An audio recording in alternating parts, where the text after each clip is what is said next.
Agora comece a remover os controles. Terceira, elimine a política de férias. Muito antes da Netflix, eu já acreditava que o valor de um trabalho criativo não devia ser medido por horas de trabalho.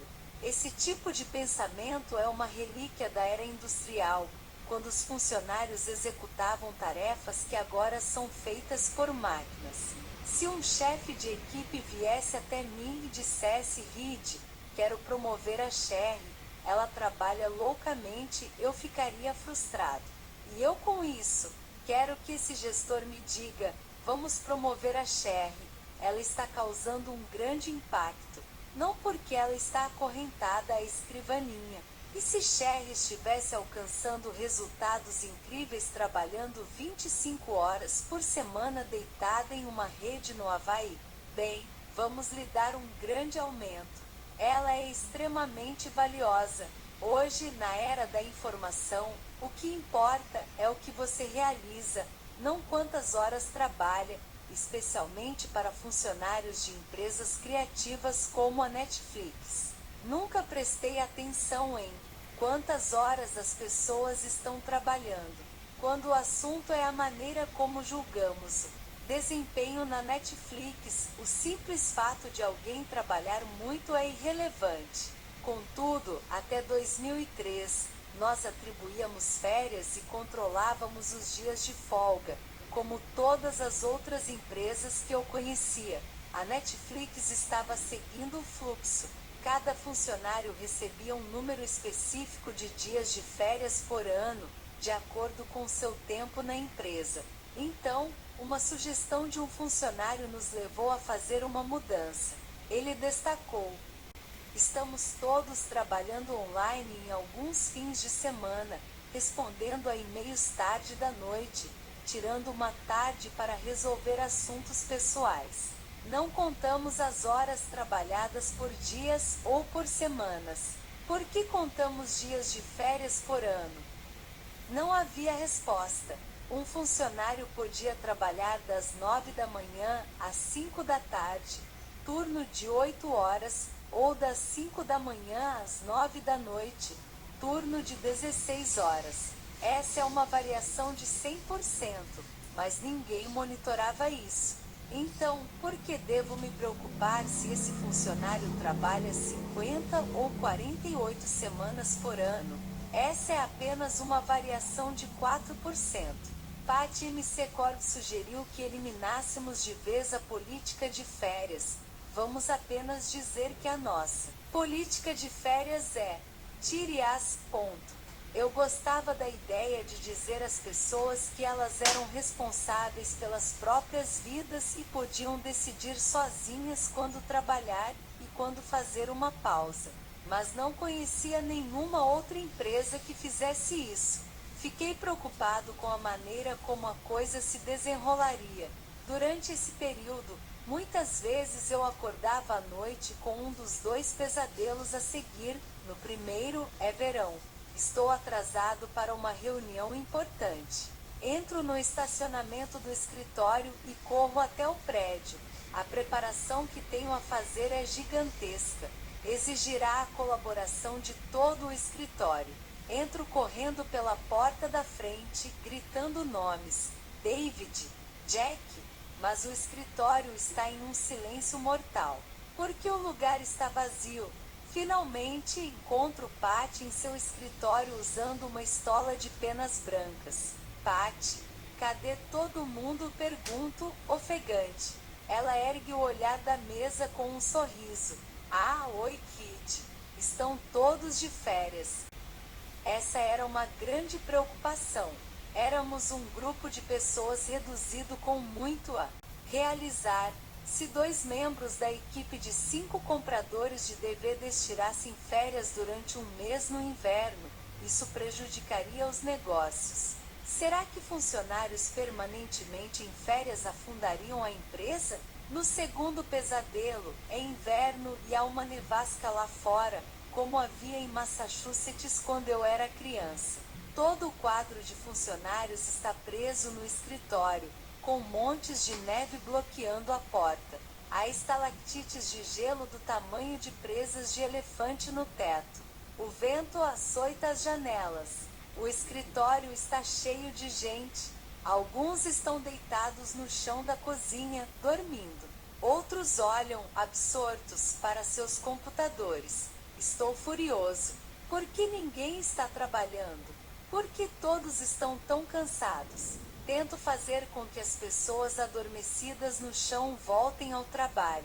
Eu as ponho de pé, mas, ao voltarem às suas escrivaninhas, elas caminham como zumbis. No fundo, sei porque estamos todos exaustos e presos naquele edifício. Faz anos que ninguém tira férias. Eu me preocupava com o fato de que as pessoas parassem de tirar férias caso não fossem obrigadas. Será que a nossa ausência de política de férias se tornaria uma política de sem férias? Muitas de nossas maiores inovações ocorreram quando as pessoas tiraram uma folga.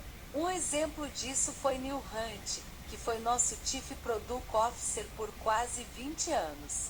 Neil é do Reino Unido. Pat o chama de cérebro no espeto, porque ele tem 1,93 metros, é magro como um lápis e muito inteligente. Neil supervisionou muitas das inovações técnicas que tornaram a Netflix o que é hoje. Ele também é apaixonado por férias radicais ao ar livre. Quando Neil saía de férias, costumava ir a lugares isolados. Sempre que voltava, trazia uma fantástica ideia nova de como avançar nos negócios. Certa vez, ele e sua esposa levaram serras de gelo para as montanhas ao norte da Sierra Nevada e passaram uma semana dormindo em iglus. Ao voltar, Neil havia inventado um novo algoritmo matemático para melhorar a maneira como selecionávamos os filmes que oferecíamos aos nossos clientes. Ele era a prova viva de por que as empresas se beneficiam quando os funcionários tiram férias. O tempo livre fornece uma amplitude mental que permite que você pense de forma criativa e veja o trabalho sob uma luz diferente. Se você trabalha o tempo todo, nunca ganha a perspectiva de ver seus problemas com novos olhos. Pat e eu reunimos a equipe executiva para discutirmos as duas ansiedades contraditórias que ocupavam minha mente enquanto nos preparávamos para nos livrarmos de nossa política de férias. Decidimos, ainda que com alguma apreensão, eliminar a política de férias, mas apenas como uma experiência. O novo sistema permitiria que todos os funcionários tirassem férias sempre que quisessem, pelo tempo que quisessem. Não haveria necessidade de pedir aprovação prévia, nem se esperaria que os funcionários ou seus respectivos gestores contassem os dias fora do escritório. Cabia ao funcionário decidir-se e quando desejava tirar algumas horas, um dia, uma semana ou um mês fora. A experiência deu certo, e até hoje operamos dessa forma, o que trouxe uma infinidade de benefícios. Férias ilimitadas ajudam a atrair e a manter os melhores talentos, especialmente gente da geração Z e os millennials, que resistem aos relógios de ponto. A eliminação dessa política também reduz a burocracia e os custos administrativos gerados para acompanhar quem está de férias e quando. O mais importante, a liberdade sinaliza aos funcionários que confiamos que eles farão a coisa certa, e isso, por sua vez, os incentiva a serem responsáveis. Dito isso, se você eliminar a política de férias sem seguir alguns outros passos necessários, pode deparar com um dos meus pesadelos se tornando realidade. O primeiro passo é: líderes devem tirar grandes períodos de férias. Recentemente, deparei com uma matéria escrita pelo CEO de uma pequena empresa que tentou implementar a mesma experiência de férias da Netflix, mas foi consideravelmente menos bem-sucedido. Ele escreve: se eu tirar 2 semanas de férias, meus colegas de trabalho vão pensar que sou preguiçoso? É certo tirar mais tempo de férias do que o meu chefe. Eu entendo. Por quase uma década, minha empresa ofereceu tempo de férias ilimitado. Ao aumentarmos para 40 o número de funcionários, perguntas como essas começaram a pairar. Na primavera passada, meu comitê executivo resolveu que era hora de colocar a política em votação para que todos os funcionários decidissem. Não posso dizer que fiquei surpreso quando minha equipe acabou decidindo cancelar as férias ilimitadas em favor de uma política mais finita, baseada em tempo de empresa. Mas eu fiquei surpreso. Nosso plano de férias ilimitado é tão popular que eu não conseguia imaginar isso acontecendo na Netflix. Minha primeira pergunta foi: será que o líder dava o exemplo de tirar períodos mais longos de férias? Mais adiante, encontrei a resposta na matéria. Mesmo como CEO, sob nosso plano de férias ilimitadas, percebi que estava tirando um total de apenas 2 semanas de férias por ano. De acordo com o novo plano, férias finitas, planejo usar a maior parte, se não todas, de minhas 5 semanas. Para mim, o medo de perder esses dias que ganhei é o que me motiva a usá-los. Se o CEO está tirando apenas 2 semanas de férias, é claro que seus funcionários sentem que o plano ilimitado não lhes dá muita liberdade. Eles sem dúvida vão ter mais tempo de férias com 3 semanas concedidas do que com um número indefinido e um chefe que tira apenas 2. Na ausência de uma política, a quantidade de férias que as pessoas tiram reflete em grande parte o que elas veem o chefe e os colegas tirarem. E é por esse motivo que, se você quiser eliminar a política de férias de sua empresa, deve começar por fazer com que todos os líderes tirem um período expressivo de férias e falem muito sobre o assunto. Patty argumentou isso desde o início. Durante a reunião de liderança de 2003, na qual decidimos iniciar a experiência da não política de férias, Patty insistiu que, para que aquilo funcionasse, nós, a equipe executiva, teríamos que dar o exemplo, tirando longas férias e falando muito a respeito delas. Sem uma política, o exemplo do chefe se tornaria incrivelmente importante. Ela nos disse que queria ver nossos cartões postais da Indonésia ou do Lago Tahoe espalhados por todo o escritório, e que, quando Ted Sarandos voltasse de suas férias de julho no sul da Espanha, ela esperava que todos assistíssemos à sua apresentação de 7.000 slides. Com a ausência de uma política, a maioria das pessoas passa a observar os colegas de departamento para entender os limites sutis do que é aceitável. Sempre gostei de viajar e, antes de suspendermos nossa política de férias, tentei tirar um bom período de folga. Mas, depois que fizemos isso, comecei a falar muito mais sobre aquelas férias para qualquer um que quisesse ouvir. Quando comecei a colaborar com Reed, eu supunha que ele trabalhasse como um maníaco.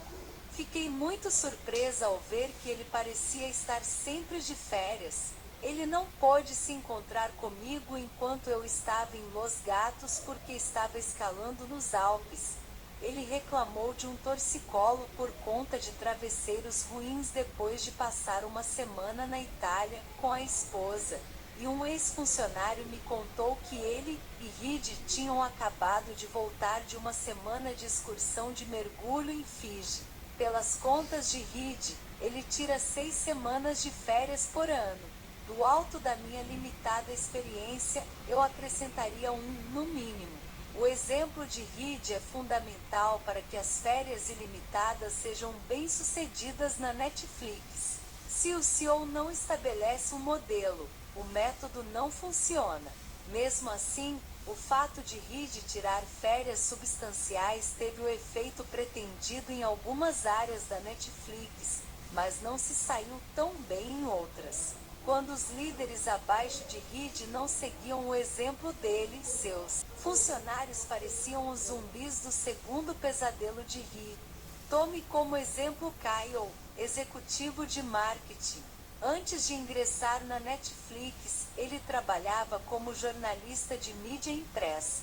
Kyle adora a emoção e a pressão que advém do trabalho com prazos limitados.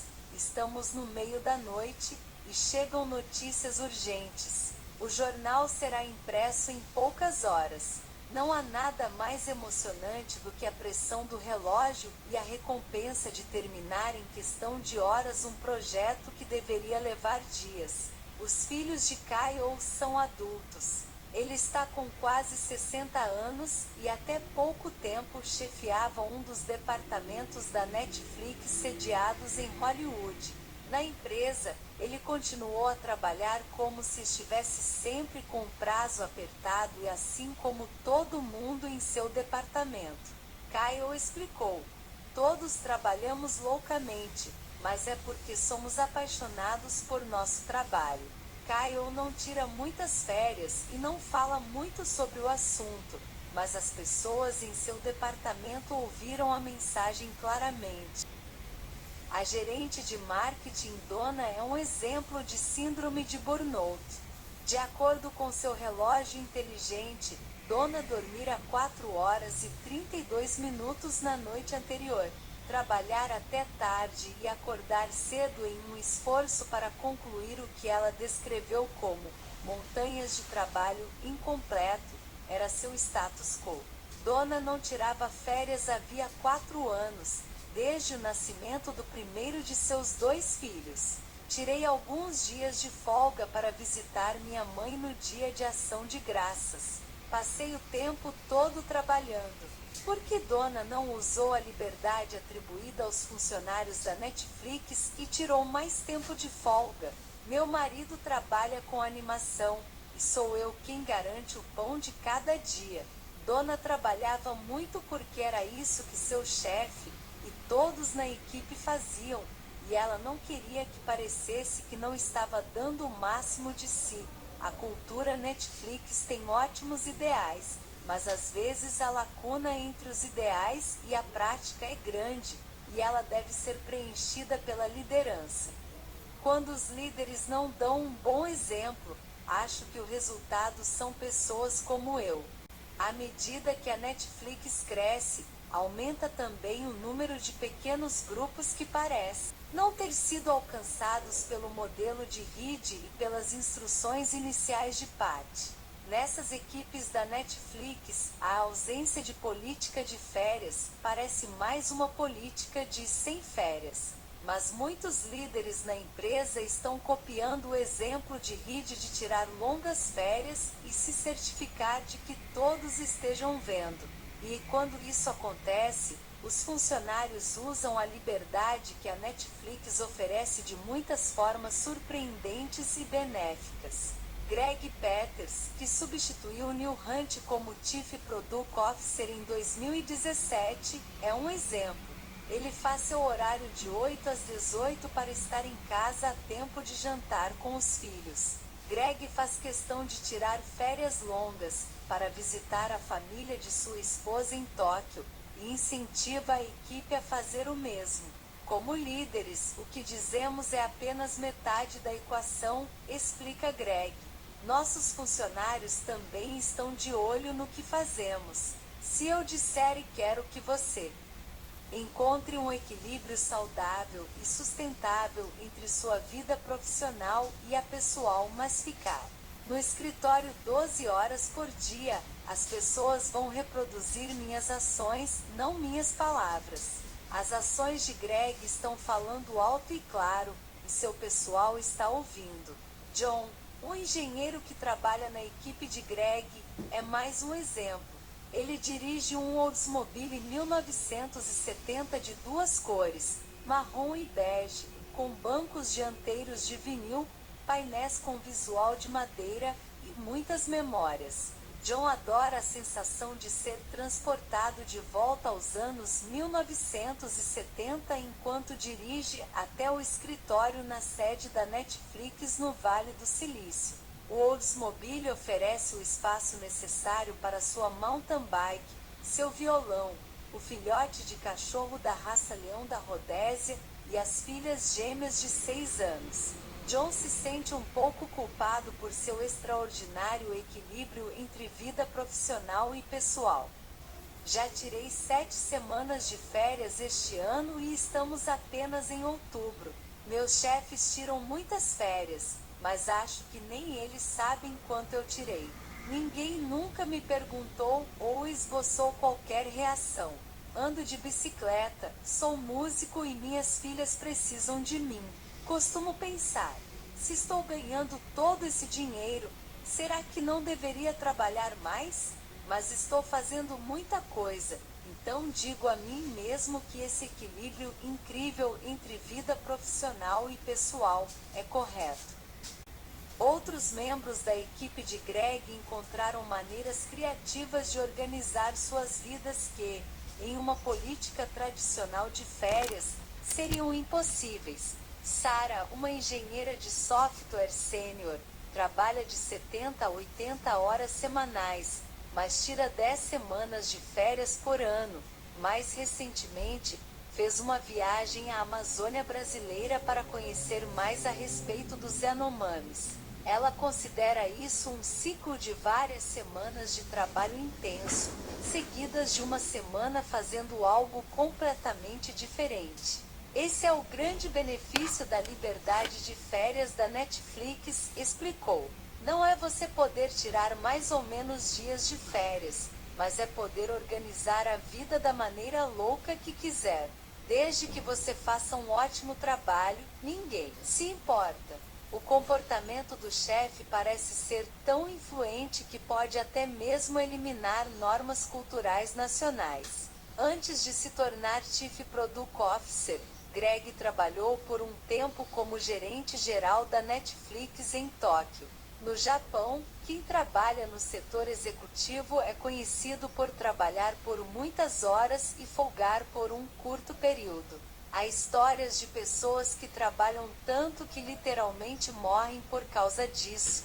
Existe até uma palavra para esse fenômeno, karoshi. O trabalhador japonês médio tira cerca de 7 dias de férias por ano, e 17% deles simplesmente não tiram férias. Certa noite, enquanto tomávamos uma cerveja e comíamos sushi, Haruka, gerente de 30 e poucos anos, me contou. Em meu último emprego, trabalhei para uma empresa japonesa. Durante 7 anos, eu chegava ao trabalho às 8 da manhã e pegava o último trem para casa logo após a meia-noite. Nesses 7 anos, tirei apenas uma semana de férias para ir ao casamento da minha irmã nos Estados Unidos. Essa experiência é comum no Japão. Entrar para a Netflix mudou a vida de Haruka.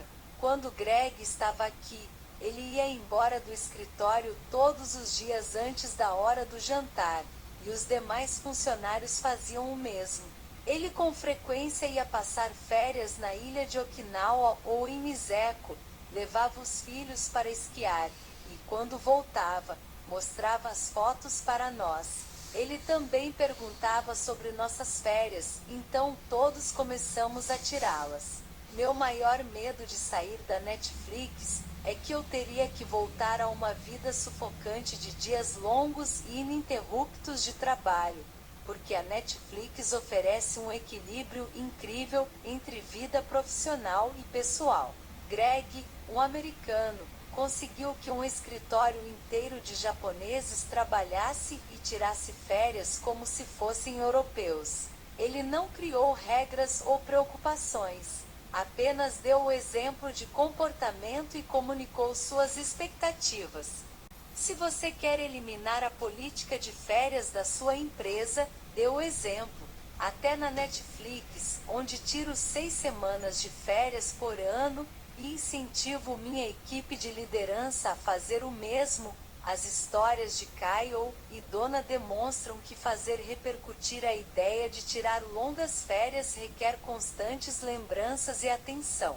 Mas se você e sua equipe de liderança forem o modelo que querem que a equipe siga, então não precisarão se preocupar em tirar zumbis sem férias do chão da sua cozinha. Dar o exemplo enquanto líder é o primeiro passo para fazer com que as férias ilimitadas funcionem de maneira adequada.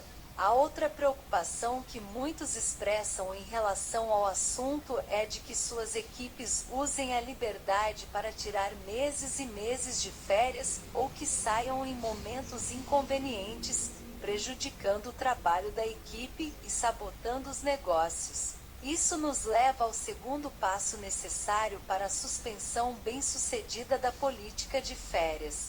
Execute-o bem.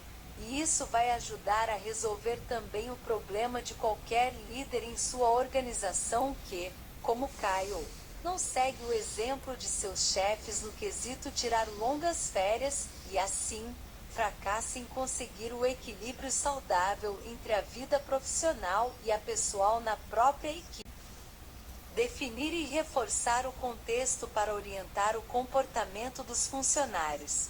Em 2007, Leslie Kilgore cunhou a expressão liderar com contexto em vez de com controle, a qual exploraremos mais adiante, no capítulo 9, mas não tínhamos esse princípio orientador quando eliminamos a política de férias em 2003. Tínhamos apenas a noção de que os líderes devem tirar muitas férias e falar muito sobre elas para que os funcionários sigam pelo mesmo caminho.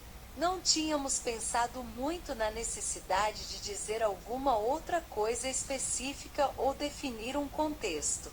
Dissemos às pessoas que não estaríamos atribuindo nem controlando dias de férias. E deixamos desse jeito.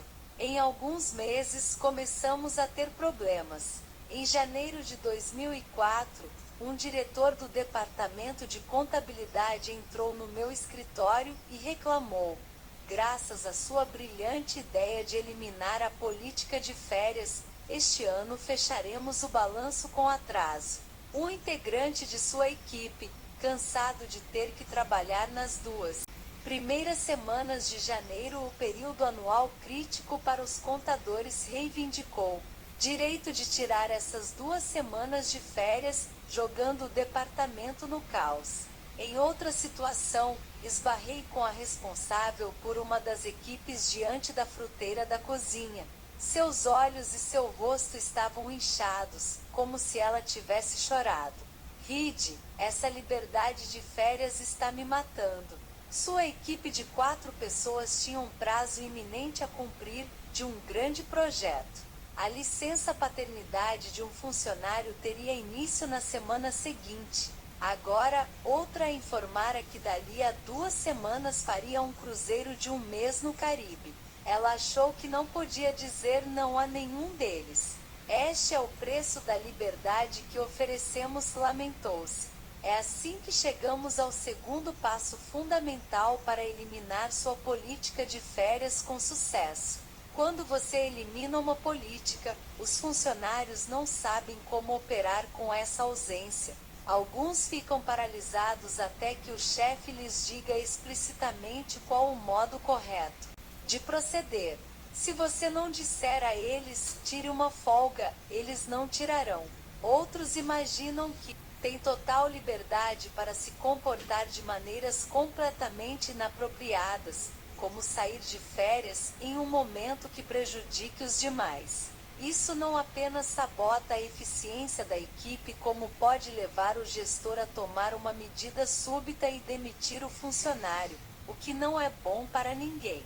Na ausência de uma política por escrito, todo chefe deve dedicar algum tempo para conversar com a equipe sobre quais comportamentos são aceitáveis e adequados. O diretor de contabilidade deveria ter sentado com seus funcionários e explicado quais meses eram adequados para tirar férias e que janeiro estava fora de questão para todos os contadores. A gestora de olhos inchados junto à fruteira deveria ter trabalhado com a equipe para definir parâmetros de férias do tipo: apenas um membro da equipe poderá sair de cada vez, e certifique-se de que você não causará sofrimento indevido ao restante do grupo antes de programar suas férias.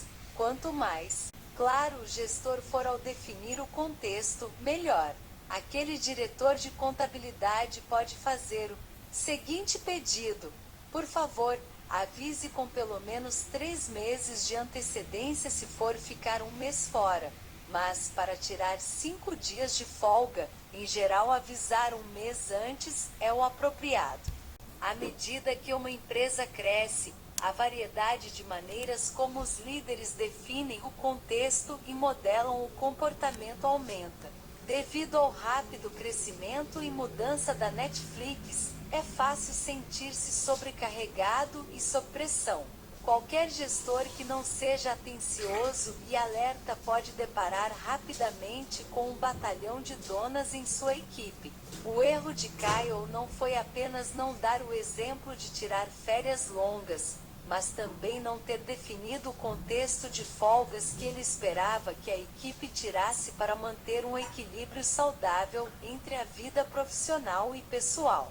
Minha maneira de lidar com isso foi tentar fazer um trabalho melhor na determinação de um contexto, deixando claro, assim, o que eu esperava que nossos líderes estabelecessem com as próprias equipes. Uma das principais ocasiões que uso para definir o contexto é nossa reunião trimestral de negócios, com todos os diretores e vice-presidentes da empresa, 10 a 15% de todos os funcionários. Sempre que ouço histórias de pessoas que não tiram férias, sei que é hora de colocar as férias na pauta de uma reunião trimestral da diretoria.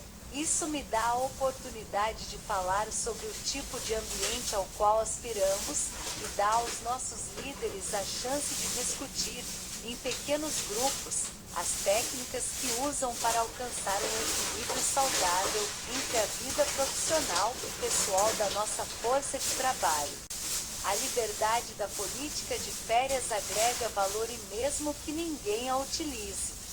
Depois que a Netflix eliminou o controle de férias, outras empresas começaram a fazer o mesmo, incluindo Glassdoor, LinkedIn, Songgeek, HubSpot e Eventbrite no setor de tecnologia, bem como o escritório de advocacia Fisher Phillips, o escritório de relações públicas Golin e a agência de marketing Visualsoft, para citar apenas algumas. Em 2014, o famoso empresário britânico Richard Branson adotou a ausência de política na Vard Management. Ele escreveu um artigo sobre sua decisão, explicando-a da seguinte maneira: soube o que a Netflix estava fazendo quando minha filha Holly leu o Daily Telegraph, e na mesma hora encaminhou a matéria para mim com um e-mail claramente animado que dizia: pai, olha só isso. É algo que venho falando já há algum tempo, e acredito que não controlar as férias das pessoas seria uma coisa muito vade. Então ela disse: tenho um amigo cuja empresa fez a mesma coisa, e parece que eles tiveram um crescimento acentuado em tudo. Moral, criatividade e produtividade chegaram às alturas. Não é preciso dizer que fiquei imediatamente intrigado e quis saber mais a respeito. É sempre interessante observar com que frequência os adjetivos inteligente e simples descrevem as inovações mais engenhosas. Bem, essa é certamente uma das iniciativas mais simples e inteligentes de que ouço falar em muito tempo, e tenho o prazer de dizer que introduzimos essa mesma, não política em nossas matrizes no Reino Unido e nos Estados Unidos, onde as políticas de férias podem ser particularmente draconianas. Trenton Moss, CEO da Webcredible, também aboliu a política de férias de sua empresa e explica como isso atrai bons candidatos e aumenta a satisfação dos funcionários. A cultura Netflix prega que um superstar é melhor do que duas pessoas comuns. Nós seguimos suas iniciativas. Atualmente existe uma grande demanda por bons profissionais de experiência do usuário, portanto, manter a equipe é um grande desafio. Suspender a política de férias ajuda. Os membros de nossa equipe são sempre acionados no LinkedIn, e muitos profissionais no nosso ramo são millennials ágeis que gostam de se manter em movimento. É fácil implementar férias ilimitadas, você apenas precisa criar um ambiente de confiança, e o nosso se baseia em 3 regras. 1. Sempre atue em prol dos interesses da empresa. 2. Nunca faça nada que impeça os outros de alcançarem os próprios objetivos. 3. Faça o que puder para alcançar os próprios objetivos. Afora isso, quando se trata de definir o tempo de férias, a equipe pode fazer o que quiser. Outra empresa, a Mammoth, aprendeu algo interessante quando decidiu testar a política da Netflix e avaliar o resultado. O CEO Nathan Christensen escreveu: "Somos uma empresa pequena e gostamos da ideia de uma política que transmitisse confiança a nossos funcionários e reduzisse a burocracia. Concordamos em experimentá-la por 1 ano e depois reavaliar. Durante esse tempo, a política se tornou um dos benefícios mais valorizados por nossos funcionários." Em uma pesquisa realizada pouco antes de chegarmos à marca de 1 ano, eles classificaram as férias ilimitadas como o 3º melhor benefício entre os que oferecemos, logo atrás do seguro-saúde e de nosso plano de aposentadoria. Superou o seguro oftalmológico, o seguro odontológico e até o desenvolvimento profissional, todos ainda com classificações altas. Os funcionários de Christensen gostaram muito daquilo, mas não se aproveitaram do benefício. Dentro da nova política, eles tiraram aproximadamente o mesmo número de dias de férias que no ano anterior, cerca de 14 dias, com a maioria de nossos funcionários tirando entre 12 e 19 dias. A Netflix não monitora os dias de férias, portanto, não há dados sobre quantos dias os funcionários estão tirando em média, mas uma pessoa tentou investigar. Em 2007, um jornalista do Mercury News de San Jose, Ryan Blitzstein, realizou uma pesquisa sobre o assunto. Certa manhã, ele chegou ao escritório empolgado com a possibilidade de um furo jornalístico. Seria uma matéria de primeira página: a louca política de férias da Netflix. Ele perguntou a Patty: "As pessoas passam meses de folga explorando lugares exóticos? Vocês ainda conseguem trabalhar?" Em vez de responder, Patty enviou um e-mail aos funcionários dizendo: "Sintam-se à vontade para conversar com o jornalista que estará visitando o escritório." Ele se sentou na lanchonete e fez muitas perguntas à equipe da Netflix. Ao fim do dia, Blitzstein estava arrasado. "Não há matéria aqui. Ninguém está fazendo nada em comum. Você sabe o que seus funcionários me disseram? Eles me falaram que adoram a política de férias, mas que tiram férias do modo como sempre tiraram. Nem mais nem menos. Não há nenhum furo aqui. Dê liberdade para obter responsabilidade."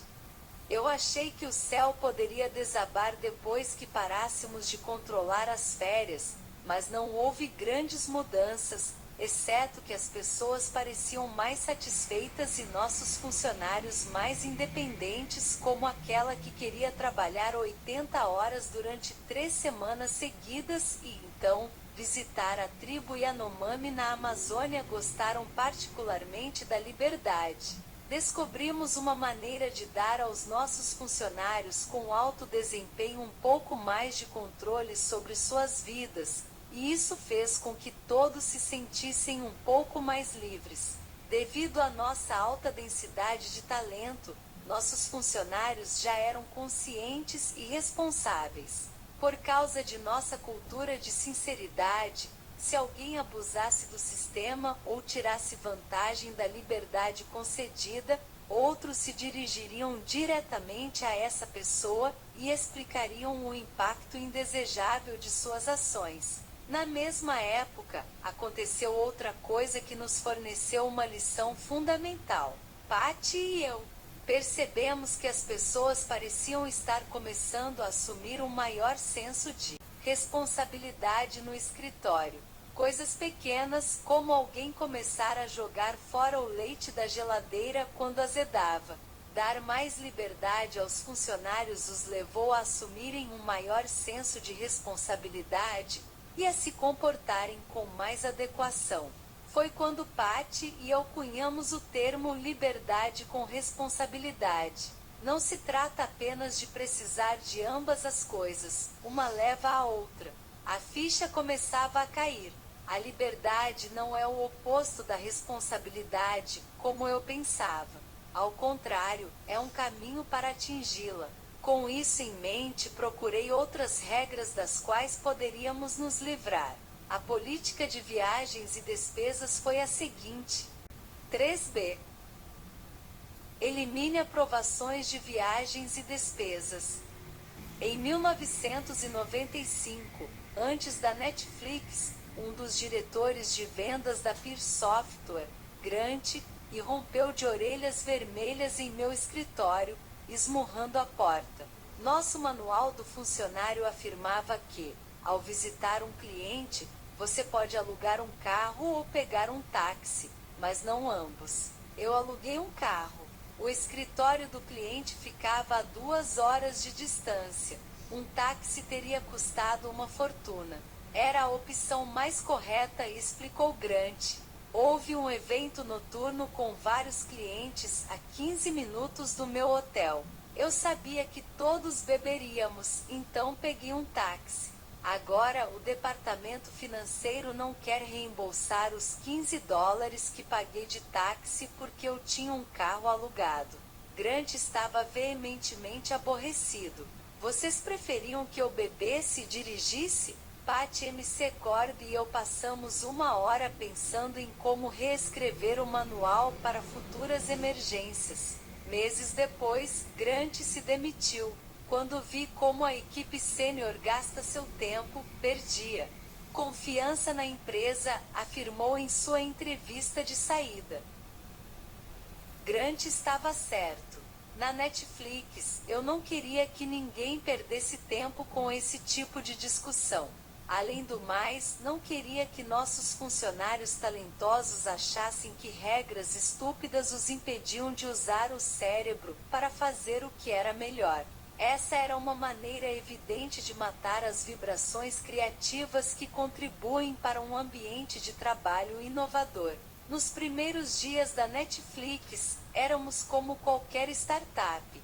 Não havia regras escritas que determinassem quem poderia gastar o que ou em que hotéis se hospedar quando você viajava.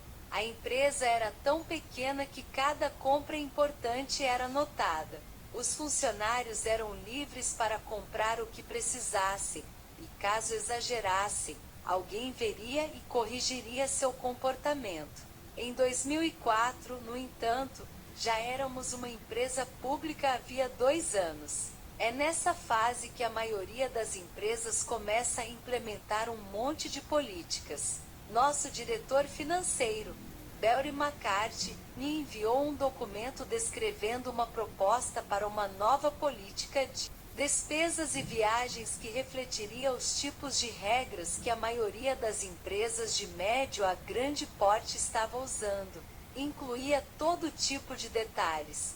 Qual nível de gestores poderia voar na classe executiva, quanto cada funcionário poderia gastar em material de escritório, sem precisar de aprovação, quais as assinaturas necessárias se você quisesse comprar algo caro como um computador novo. Tínhamos eliminado a política de férias havia pouco tempo, e depois disso, eu estava decidido a não implementar novos processos de controle. Provamos que, com os funcionários certos, exemplos claros dos gestores e suficiente definição de contexto, poderíamos nos dar perfeitamente bem sem um monte de regras. Belry concordou, mas me lembrou de que precisaríamos definir um contexto bem transparente para ajudar os funcionários a entenderem como gastar o dinheiro da empresa com sabedoria.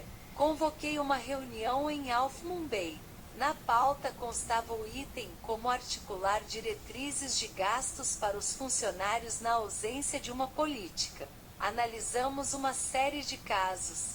Alguns eram bem definidos. Se um funcionário enviasse uma cesta de Natal para um membro da família pela entrega expressa, isso não deveria ser cobrado da Netflix. Mas logo, descobrimos que havia muitas situações ambíguas. Se Ted comparecesse a uma festa em Hollywood a trabalho e comprasse uma caixa de bombons para o anfitrião, ele poderia cobrá-la da Netflix? Se Leslie trabalhasse em casa toda quarta-feira, o papel para a impressora seria uma despesa comercial válida? E se sua filha usasse esse mesmo papel para fazer um trabalho da escola? A única situação em que concordávamos era que, se um funcionário roubasse a empresa, ele perderia o emprego. Mas, então, uma diretora chamada Chloe se adiantou. Eu roubei a empresa na segunda-feira. Tive de trabalhar até às 11 da noite para terminar um projeto. Eu não tinha nada para dar aos meus filhos no café da manhã do dia seguinte, então peguei 4 caixinhas de cereal da cozinha. Bem, isso parecia razoável. Apenas serviu para destacar porque a definição de regras e políticas nunca funcionaria bem.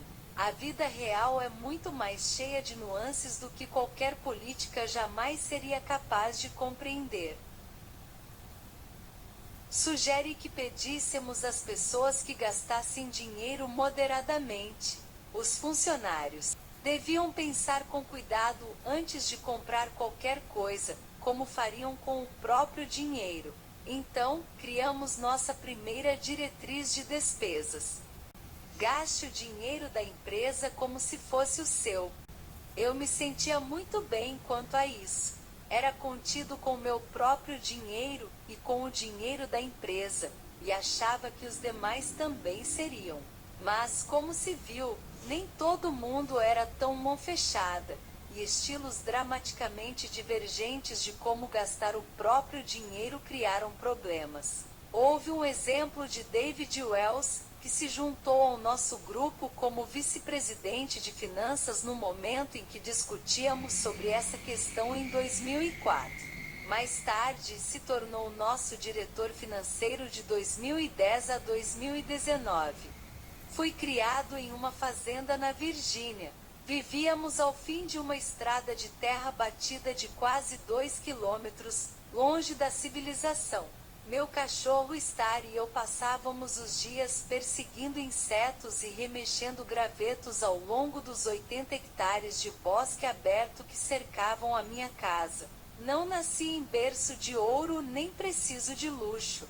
Quando Reed disse para planejar as viagens como se fossem pagas com meu próprio dinheiro, para mim isso significava voar em classe econômica e me hospedar em hotéis modestos. Sou um cara de finanças, e isso me parecia responsável do ponto de vista fiscal. Algum tempo depois de implementada a nova política, tivemos uma reunião de liderança no México. Embarquei no voo e me encaminhava para meu lugar na classe econômica, quando vi toda a equipe de conteúdo da Netflix acomodada na primeira classe, relaxando com chinelos confortáveis. São assentos caros, e o voo de Los Angeles para a cidade México dura apenas algumas horas. Fui cumprimentá-los, e alguns pareceram constrangidos. Mas eis o ponto decisivo. Eles não se sentiram assim por estarem na primeira classe. Estavam constrangidos por mim, um alto executivo da empresa, voando na classe econômica. Vimos depressa que gastar o dinheiro da empresa como se fosse o seu não era exatamente como queríamos que nossos funcionários se portassem. Um de nossos vice-presidentes, um sujeito chamado Lars, que ganhava um salário significativo, costumava brincar dizendo que, como amava itens de luxo, vivia de salário em salário. O custo desse estilo de vida não era o que estávamos procurando. Então, alteramos as diretrizes de gastos e viagens para algo ainda mais simples. Hoje, a totalidade de nossa política de viagens e despesas se resume a estas palavras: atue em prol da Netflix. Isso funciona melhor. Não é do interesse da Netflix que toda a equipe de conteúdo viaje na classe executiva entre Los Angeles e o México. Mas se você tiver de pegar um voo noturno de Los Angeles a Nova York e fazer uma apresentação na manhã seguinte, provavelmente será do interesse da Netflix que você viaje na executiva, para que não fique com olheiras e com a fala arrastada quando chegar o grande momento. O que poderia ser mais instigante do que a possibilidade de gastar um dinheiro que não é seu para comprar coisas que beneficiem você e seu trabalho, do modo que achar melhor? Pense nas possibilidades. Você pode fazer uma viagem à Tailândia para visitar seus colegas e promover algumas reuniões. O clima em Bangkok lhe fará bem, e as massagens são incríveis. Você pode substituir aquela mala cuja roda quebrou em sua última viagem de negócios. Essas malas são caríssimas. É claro que em geral as empresas não financiam bagagens, mas obviamente a mala quebrou devido às viagens de negócios, de modo que isso pode ser justificado. Por outro lado, se você é o dono da empresa, a mesma diretriz de poucas palavras pode lhe despertar uma inesperada sensação de imprudência. Permitir que seus funcionários gastem o dinheiro da empresa do modo que escolherem sem nenhuma aprovação, isso vai custar caro. Pode até levar o negócio todo à falência. Algumas pessoas são honestas e contidas, claro, mas a maioria está sempre procurando uma maneira de maximizar o ganho pessoal. Isso não é apenas um palpite pessimista. Estudos mostram que bem mais da metade da população prontamente burlaria o sistema para obter mais para si se achasse que não seria pega. Gerald Bruckner, pesquisador da Universidade de Linz, e Rupert Salzgruber, da Universidade de Economia de Viena, organizaram um estudo para descobrir como as pessoas reagiriam nesse cenário. Eles colocaram jornais à venda em uma caixa, sem monitoramento. O preço era indicado em uma placa, e os transeuntes deveriam colocar o pagamento em uma fenda caso pegassem um exemplar. Havia uma mensagem pedindo que as pessoas fossem honestas. Cerca de 2/3 das pessoas que pegaram o exemplar não pagaram. É muita gente desonesta. Seria ingênuo acreditar que apenas o terço honesto trabalharia para você. Por mais angustiante e aterrador que possa parecer, o mundo dos gastos da Netflix é muito diferente da experiência com os jornais. Não é tão divertido nem assustador quanto você deve estar imaginando. Isso se deve ao contexto definido com antecedência e às verificações posteriores. Os funcionários têm muita liberdade para decidir por si mesmos como gastar o dinheiro da empresa, mas claramente não se trata de uma liberação generalizada. Defina o contexto com antecedência e fique de olho nos gastos. Os novos funcionários da Netflix ficam ansiosos para entender no que devem ou não gastar dinheiro, e lhes indicamos o contexto para que façam boas escolhas. Nos 10 anos em que David Wells foi diretor financeiro, ele determinava a primeira rodada de contexto para os novos recrutas em nossa faculdade para novos funcionários.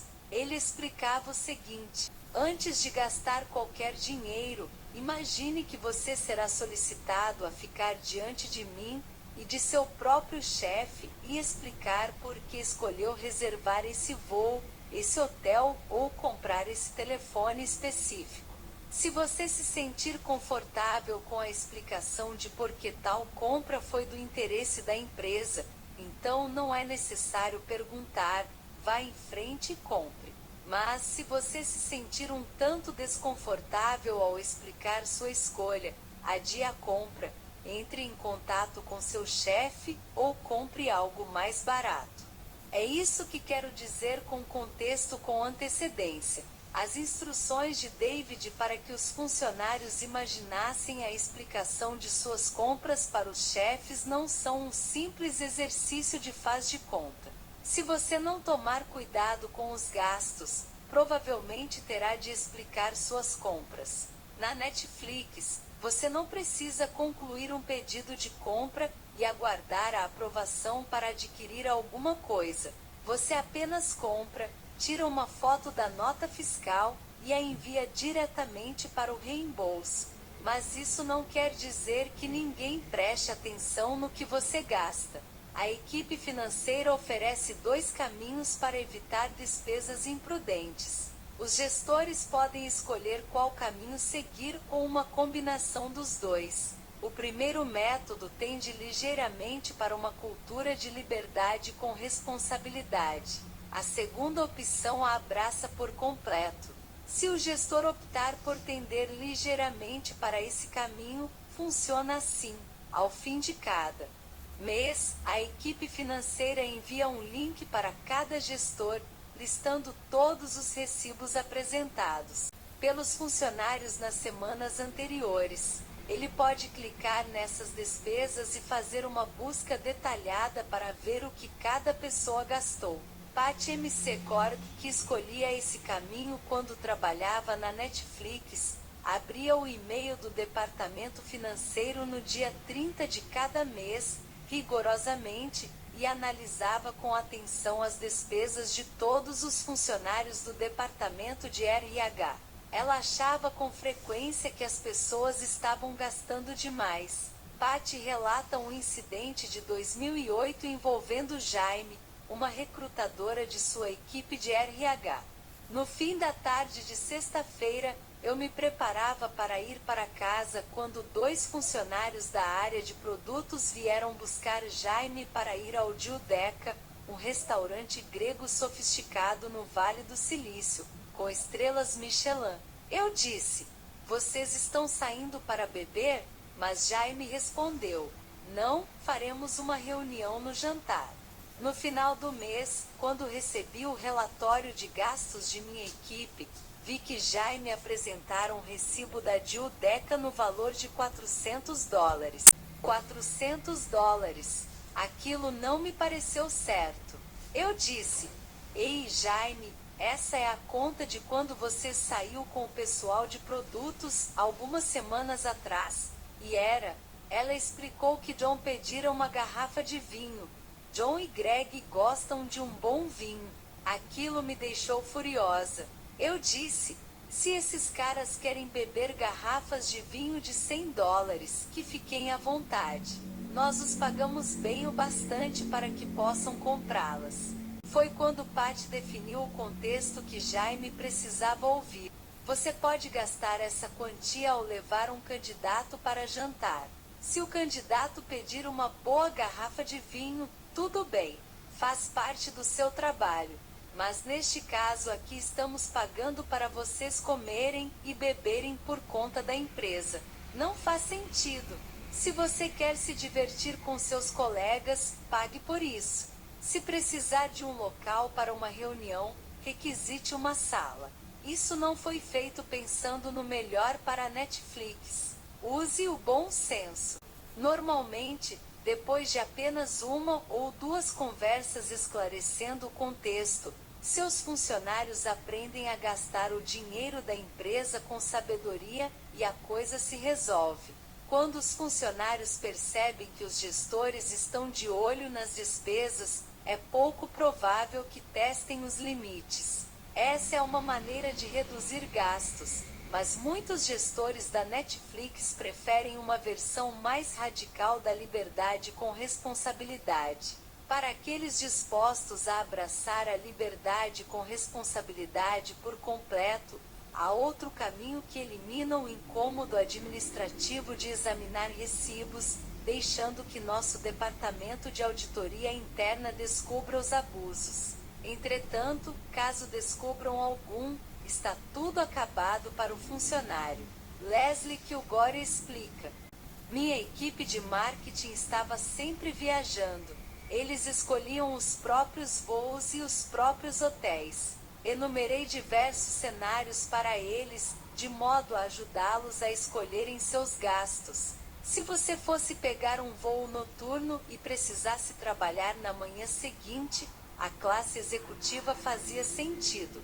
Se pudesse pegar um voo noturno na classe econômica para poupar dinheiro e chegar um dia antes ao destino, seria melhor e a Netflix pagaria pela noite extra no hotel.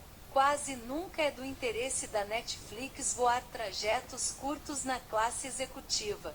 Eu disse a eles que nunca examinaria os relatórios de despesas, mas que o departamento financeiro fazia auditorias anuais em 10% de todas as despesas. Eu confiava que eles seriam econômicos e cuidadosos com o dinheiro da empresa, mas, se o departamento financeiro encontrasse algum negócio escuso, o funcionário seria imediatamente demitido. Nada de uma falta e uma advertência, seria um caso de abuso de sua liberdade, e será demitido, e esse funcionário seria usado como exemplo para que os outros vissem o que não fazer. Este é o ponto principal da liberdade com responsabilidade. Se o funcionário optar por abusar da liberdade que você lhe concedeu, você precisa demiti-lo, e de forma explícita, para que os outros entendam as implicações. Sem isso, a liberdade não funciona. Algumas pessoas trapaceiam, mas os ganhos superam as perdas. Quando você oferece liberdade, mesmo definindo o contexto e esclarecendo as implicações do abuso, sempre haverá uma pequena porcentagem de pessoas que enganará o sistema. Quando isso acontecer, não tenha reações exageradas ou crie mais regras. Basta lidar com aquela situação específica e seguir em frente. A Netflix teve seus trapaceiros.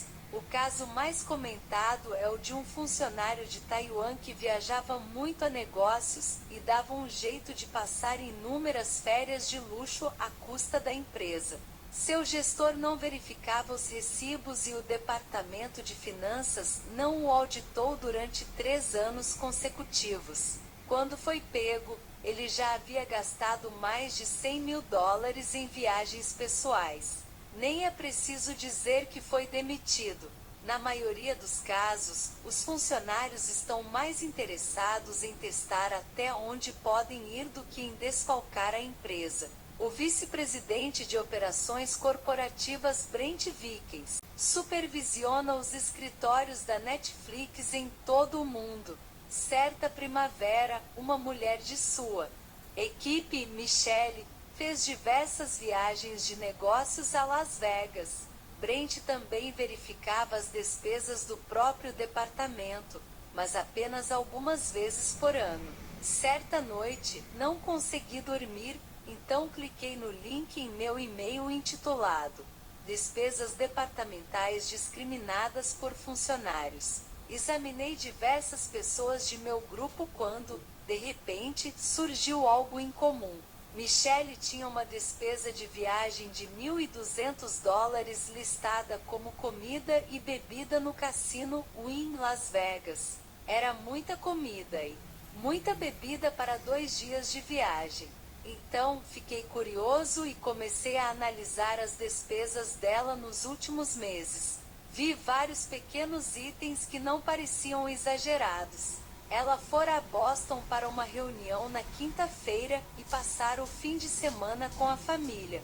Sexta à noite havia uma despesa de restaurante de $180. Será que ela descontara o jantar familiar? Esperei até Michelle e eu estarmos no escritório para perguntar sobre aquelas despesas. Mas ao fazer isso, ela congelou. Não tinha explicação, nenhuma justificativa, nenhuma desculpa, nada a dizer. Eu a demiti na semana seguinte.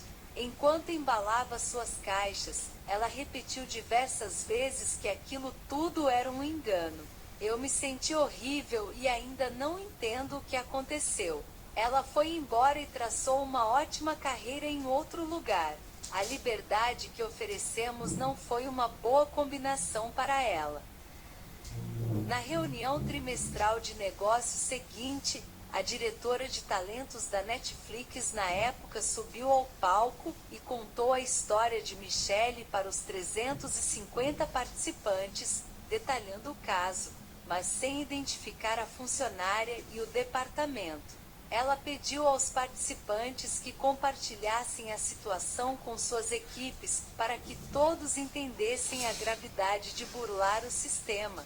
A Netflix traz essas coisas à tona para que outras pessoas possam aprender. Brent se sentiu mal por Michelle, mas entendeu a importância de contar para todos o que aconteceu. Sem esse grau de transparência, a eliminação das aprovações de despesa não dá certo. A maior despesa resultante dessa liberdade provavelmente é o número de pessoas que opta por voar na classe executiva. A Netflix tem debates em andamento sobre a criação de uma política que restringe as viagens na classe executiva, mas os gestores seniores ainda preferem a abordagem atual. Quando era diretor financeiro, David Wells estimou que as despesas de viagem são cerca de 10% maiores do que seriam caso a Netflix adotasse um sistema formal de aprovação. Mas, de acordo com Reed, esses 10% são um preço pequeno a pagar comparado aos ganhos significativos resultantes desta prática. Grandes lucros, gratuitos, rápidos e surpreendentemente contidos. Lembram-se de Grant, o diretor de vendas da Pure Software, quando veio reclamar sobre sua conta de táxi? Ele estava furioso. Disse que era como se a empresa estivesse tirando suas asas com toda aquela burocracia. Ele não podia fazer o que era certo sem se sentir cerceado por determinada regra ou política. Quando Grant disse tudo aquilo, percebi que se aplicava a toda a nossa força de trabalho. Eu visualizei nossas centenas de funcionários, todos pardais ansiosos para voar, com fitas adesivas vermelhas enormes prendendo suas asas às mesas. Eu não pretendia matar a criatividade e a agilidade dos funcionários com burocracia. As políticas de despesas apenas pareciam uma boa maneira de minimizar riscos e economizar dinheiro. Mas essa é a mensagem mais importante deste capítulo. Mesmo que seus funcionários gastem um pouco mais quando você lhes der liberdade, o custo não será tão alto quanto o de um ambiente de trabalho em que eles não possam voar. Se limitar às escolhas, forçando-os a preencher formulários e pedir permissões, você não apenas frustrará seu pessoal como também perderá a agilidade e a flexibilidade resultantes de um ambiente com poucas regras. Um de meus exemplos favoritos é de 2014, quando um engenheiro júnior detectou um problema que precisava ser resolvido. Sexta-feira de manhã, 8 de abril, Nigel Batiste, diretor de envolvimento de parceiros, chegou ao escritório da Netflix no Vale do Silício às 8h15. Era um dia quente e ensolarado, e Nigel assobiava enquanto pegava uma xícara de café na cozinha aberta do quarto andar e voltava para a área onde ele e sua equipe testavam o streaming da Netflix em aparelhos de TV feitos por parceiros oficiais como Samsung e Sony. Contudo, ao chegar ao espaço de trabalho, Nigel parou de assobiar e congelou. O que ele viu, ou melhor, o que ele não viu, deixou-o em pânico. Esta é a recordação dele. Netflix investira muito dinheiro para que nossos clientes pudessem assistir a House of Cards nas novas TVs 4K de ultra alta definição. O problema era que, até aquele momento, basicamente nenhuma TV tinha suporte 4K. Apresentávamos um visual super nítido, mas poucos podiam vê-lo. Agora, nossa parceira, a Samsung, lançava a primeira televisão 4K até então no mercado. Aqueles aparelhos eram caros e não se sabia ao certo se os clientes os comprariam. Meu grande objetivo naquele ano era trabalhar com a Samsung para fazer muitas pessoas assistirem a House of Cards em 4K. Alcançamos uma pequena vitória quando o jornalista Geoffrey Fowler, que analisa produtos de alta tecnologia para o Washington Post e tem cerca de 2 milhões de leitores, concordou em testar House of Cards na nova TV da Samsung. Sua resenha precisaria ser ótima para que o 4K decolasse. Na quinta-feira, os engenheiros da Samsung foram até a Netflix com o aparelho 4K e o testaram com meus engenheiros para garantir que o Sr. Fowler tivesse uma ótima experiência visual. Quinta à noite, aparelho testado, fomos todos para casa. Contudo, quando cheguei ao escritório na sexta-feira pela manhã, o aparelho sumira. Depois de verificar as instalações, percebi que tinha sido jogado fora com um monte de TVs antigas que pedimos para serem descartadas. Aquilo era grave. A TV precisava chegar à sala de estar de Fowler em 2 horas. Era tarde demais para ligar para o pessoal da Samsung. Teríamos de comprar outra TV antes das 10 da manhã. Comecei a ligar para todas as lojas de aparelhos eletrônicos da cidade. As 3 primeiras ligações resultaram em: desculpe, senhor, não temos esse aparelho. Sentia um enorme nó na garganta. Nós perderíamos o prazo. Eu estava quase chorando quando Nick, o engenheiro mais jovem de nossa equipe, entrou correndo no escritório. Não se preocupe, Nigel, disse Nick. Resolvi o problema. Vim aqui ontem à noite e vi que a TV havia sido descartada. Você não atendeu às minhas ligações nem respondeu às mensagens. Então fui até a Best Buy em Tracy, comprei-o. Mesmo aparelho e testei-o esta manhã. Custou $2.500, mas achei que era a coisa certa a ser feita. Fiquei chocado. $2.500. Imagine um engenheiro júnior se sentindo tão empoderado a ponto de gastar tanto sem aprovação, porque achou que era o certo a ser feito. Senti uma onda de alívio. Isso jamais poderia ter acontecido na Microsoft, na HP ou em qualquer outra empresa em que trabalhei devido a todas as políticas de autorização de despesas. No final, Fowler adorou o streaming de alta definição e escreveu o seguinte em sua matéria do Wall Street Journal de 16 de abril. Até mesmo o imperturbável Francis Underwood transpira em ultra alta definição. Vi suor no lábio superior do vice-presidente fictício de Kevin Spacey enquanto assistia ao streaming de House of Cards. Não quero que regras impeçam nossos funcionários de tomar boas decisões em tempo hábil. A resenha de Fowler valia centenas de vezes mais para a Netflix e para a Samsung do que o custo daquele aparelho. Nick tinha apenas 5 palavras para orientar suas ações. Atue em prol da Netflix. E essa liberdade permitiu que ele usasse o bom senso para fazer o que era certo para a empresa. Mas liberdade não é o único benefício de eliminar sua política de despesas. O segundo benefício é que a ausência de processos acelera tudo. À medida que as empresas passam do estágio de startups ágeis e flexíveis para o de empresas maduras, muitas vezes criam departamentos inteiros para monitorar os gastos dos funcionários. A diretora de inovação de produtos Jennifer Nieva dá um exemplo revelador de seu tempo na Hewlett-Packard. Eu amava trabalhar na HP, mas houve uma semana em 2005 em que fiquei tão frustrada que era como se saísse fumaça das minhas orelhas. Fui designada para administrar um grande projeto.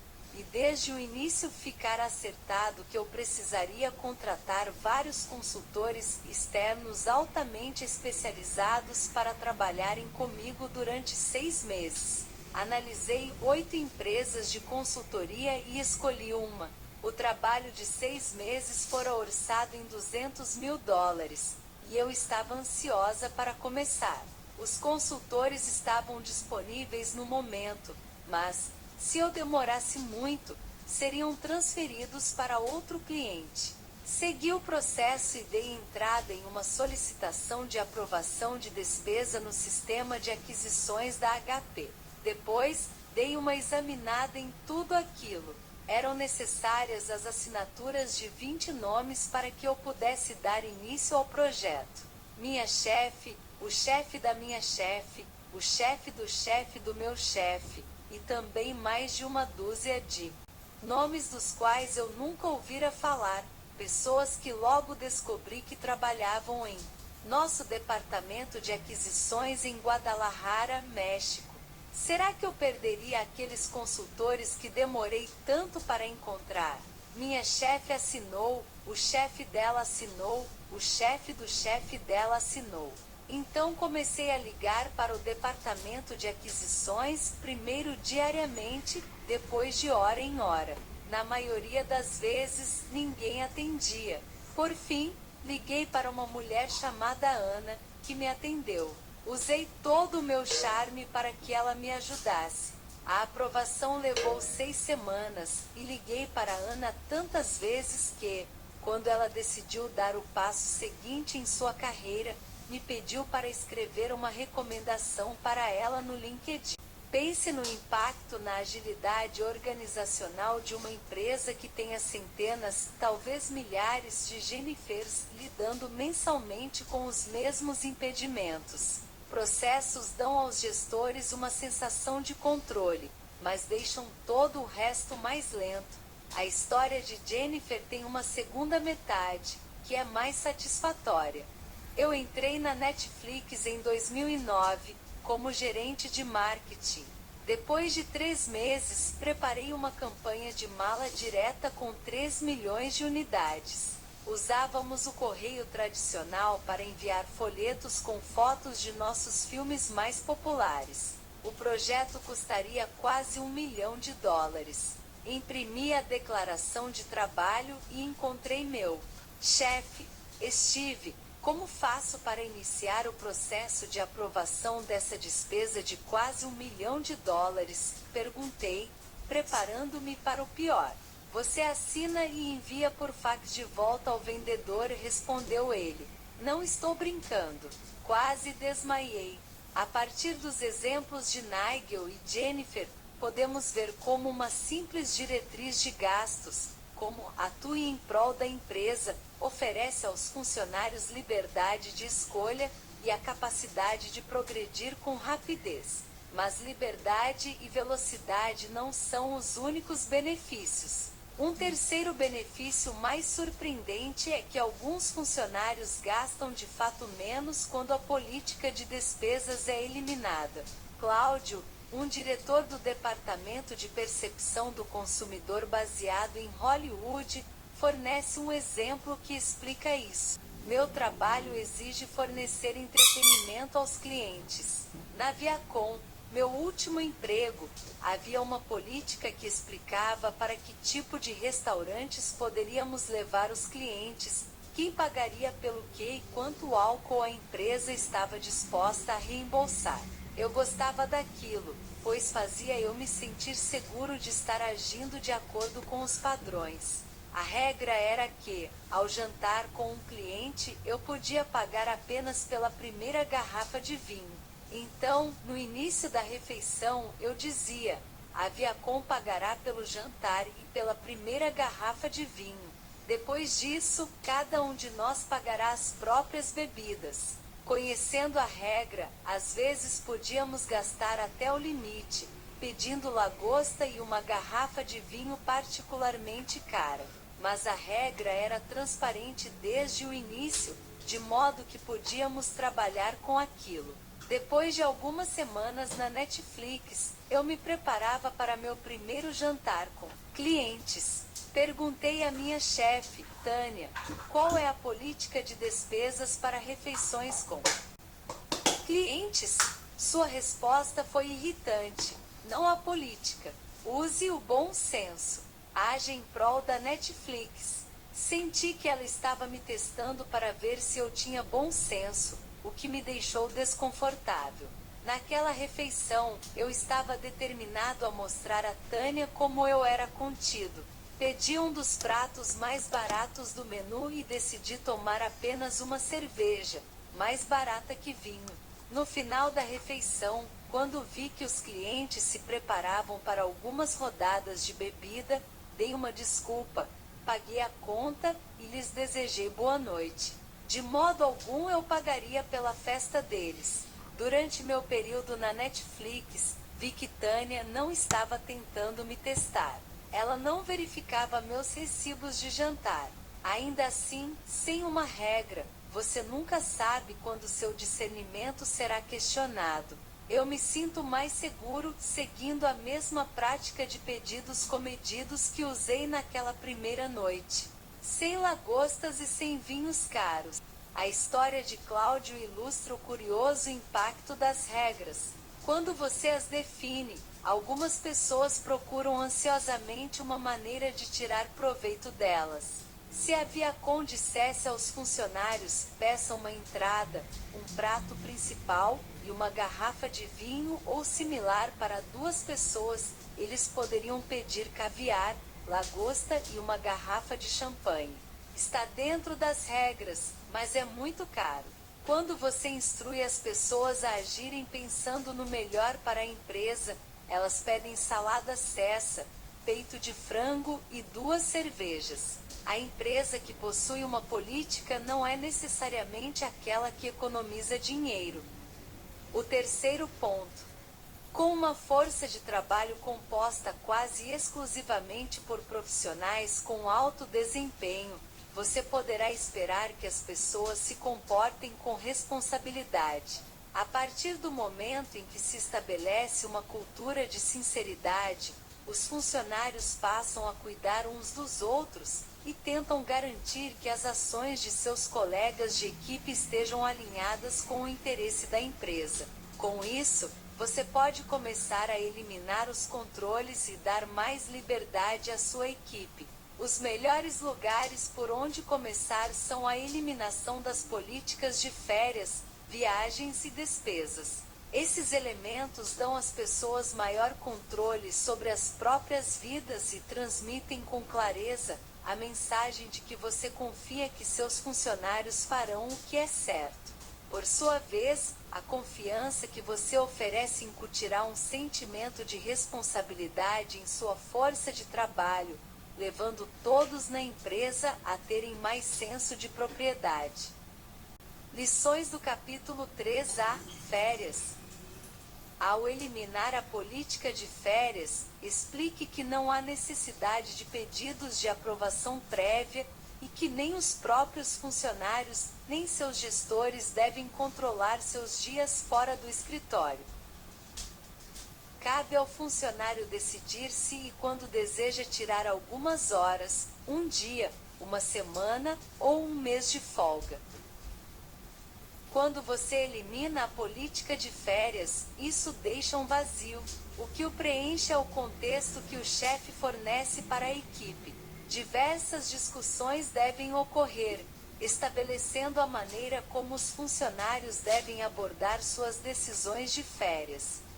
As práticas exemplificadas pelo chefe serão fundamentais para orientar os funcionários quanto ao comportamento adequado. Um escritório sem política de férias, mas com um chefe que nunca sai de férias, será um escritório sem férias. Lições do capítulo 3B, Viagens e despesas.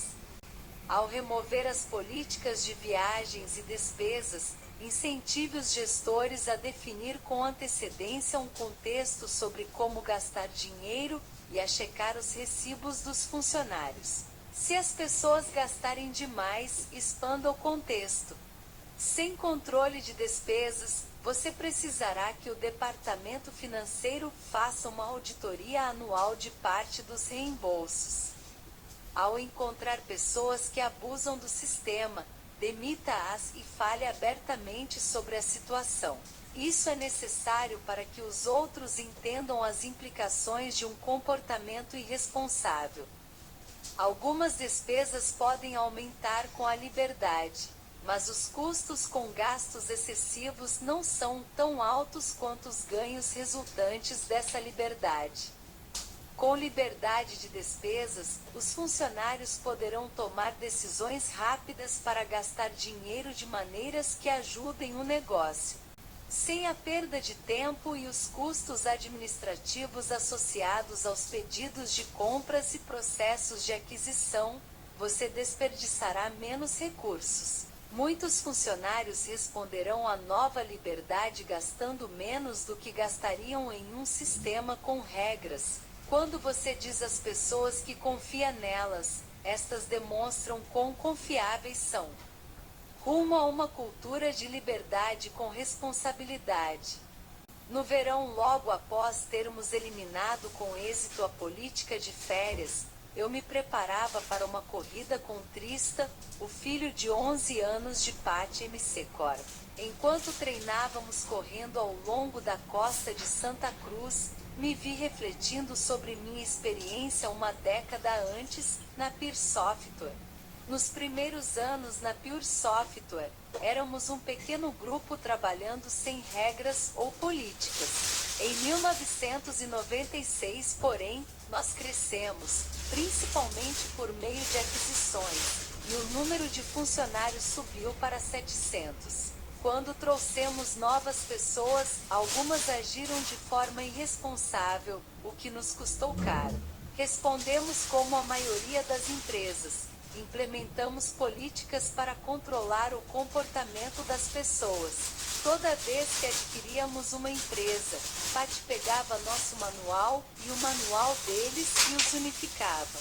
Todas essas regras significavam que trabalhar tinha ficado menos divertido e nossos funcionários mais independentes, que também eram os mais inovadores, deixaram a empresa em busca de ambientes mais empreendedores. Aqueles que escolheram ficar preferiram a familiaridade e a consistência. Eles consideravam o respeito às políticas um valor definitivo. Durante aquelas longas corridas com Tristan, me dei conta de que, sem perceber, tínhamos transformado o ambiente de trabalho na Pure Software em um show de marionetes à prova de erros. O resultado foi que apenas marionetes queriam trabalhar ali.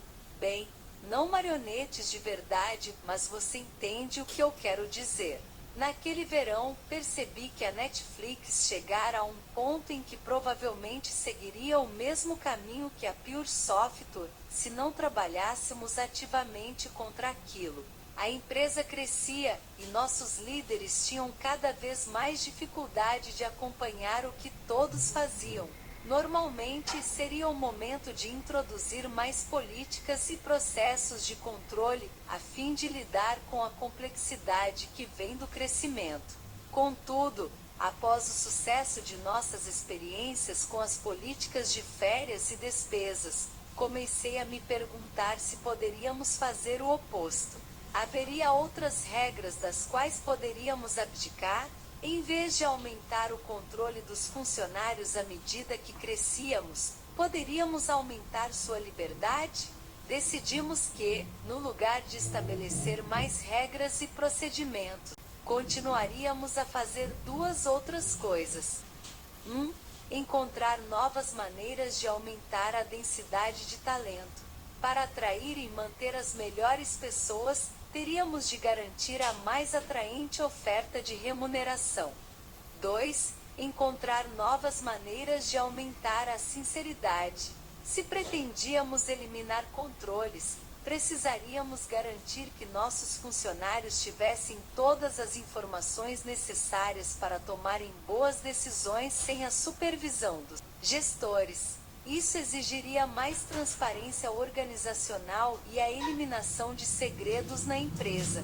Se quiséssemos que os funcionários tomassem boas decisões por conta própria, eles precisariam saber o que estava acontecendo nos negócios tanto quanto os que estavam no topo. Esses 2 pontos são os tópicos dos 2 próximos capítulos. A título de informação, Trista me deixou comendo poeira.